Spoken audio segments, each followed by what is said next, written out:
అన్నాం కదా చూడండి, మా కాకినాడ కిచెన్లో బెల్లం ఆవకాయ పెడుతున్నాం అన్నాం కదండి. ఇదిగోండి 1/2 కేజీ కారం అండి. దీనికి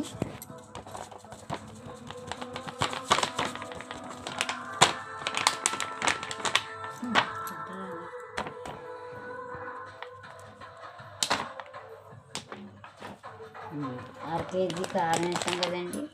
ఇది 1/2 కేజీ ఆవపిండి అండి.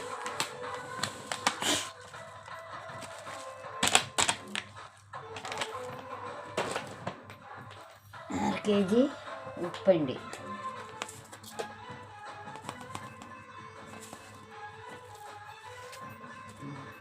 అర కేజీ ఉప్పు అండి. ఇందులోని ఎల్లుల్లిపాయలు అండి. ఎల్లుల్లిపాయలు, మెంతులు,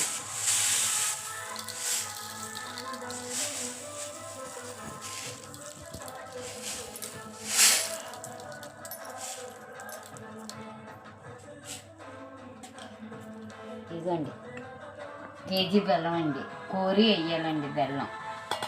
బెల్లం ఆవకాయకి కోరి వేయాలి. మరగబెట్టేయడం పాకం గట్ట కాదు, ఓన్లీ కోరి వేసుకొని కలపాలండి. అందులో సన్నగా కోరాలండి.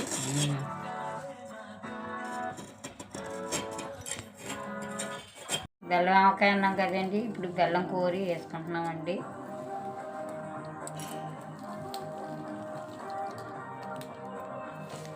దాని గురించి చెప్పండి. పాకం గట్ట కాదండి, బెల్లం కోరి వేసుకుంటామండి. బెల్లం పాకం గట్ట కాదు, కోరి వేసుకోవాలండి. ఇలాగా బెల్లం ఆవకాయకి బాగుంటుందండి, చాలా రుచిగా ఉంటుంది. ఇప్పుడు ఇలా కలుపుకోవాలండి.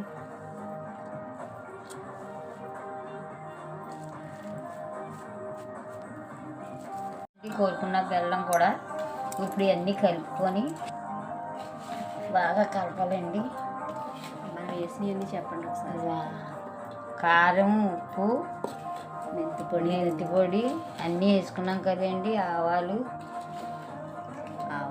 ఆవపిండి అన్నీ వేసుకున్నాం కాబట్టి ఎల్లుల్లిపాయలు, మెంతులు అన్నీ వేసామండి. ఈ బాగా బెల్లం కూడా వేసాం కదండి కోరి. నేను చెప్పినట్టుగానే ఇప్పుడు ఇలాగ చేసుకోండి. మీరు కూడా బెల్లం వంకాయ పెట్టుకోవాలంటే పెట్టుకొని తిని చూడండి, చాలా రుచిగా ఉంటుందండి. మీరు ఇలా ట్రై చేసుకోండి. రానంటి వాళ్ళు ఎవరైనా ఉన్నా సరే చూసుకొని మా కాకినాడ కిచెన్లో చూసి పెట్టుకొని సబ్స్క్రైబ్ చేసి షేర్ చేయండి. గట్టిగా చూడండి అన్నీ ఇస్తాం కదండి. బెల్లం, ఆవపిండి, కారం, ఉప్పు అన్నీ ఇస్తాం కదండి సమానంగా. ఇప్పుడు బాగా కలుపుకున్నాం కదండి. ఆయిల్ వేస్తాం. ఇప్పుడు ఆయిల్ వేసుకోవాలండి. ఇప్పుడు ఇందులో చూడండి అన్నీ వేసి కలుపుకున్నాం కదండి బెల్లం ఆవకాయకి. ఇప్పుడు వేడిశనగ నూనె వేస్తున్నాను చూడండి. ప్యాకెట్ చూపించండి. ఓకే, వేరుశనగ నూనె. ఎన్ని ప్యాకెట్స్ వేస్తున్నారండి? 2 ప్యాకెట్లు. 2 కేజీలు ఆయిల్ పోస్తాం కదండి. ఇప్పుడు ఇలా కలిపేసుకోవాలి. ఏ పచ్చళ్ళకైనా వేరుశనగ నూనె వేస్తారా మీరు? వేసుకుంటామండి. పచ్చడి తగ్గట్టుగా 2 కేజీలు 3 కేజీలు వేసుకుంటారా? వేసుకోవాలండి, లేకపోతే ఏమి బాగుంటుందండి. నూనె పచ్చడి నిల్వ ఉండాలి కదా, సంవత్సరం దాకా ఉంటుంది కదండి. మరి అందుకే ఏ పచ్చడికైనా నూనె తగ్గించుకోవాలండి. అన్నీ సమానంగా ఉండాలండి. ప్రతి సమానంగా కొలతండి. ఇందులో ఏ తేడా వచ్చినా కూడా పాడైపోతుంది, పచ్చడి రుచి ఉండదు, ఏం బాగోదు. ఇలా కలుపుకొని ఎక్కడ కూడా చూడండి. మొన్న తీపి ఆవకాయ అని చెప్పాం కదండి, బెల్లం ఆవకాయ. ఇప్పుడు 3 రోజులు అయిందండి, ఎట్టామండి, బాగా ఊరిందండి.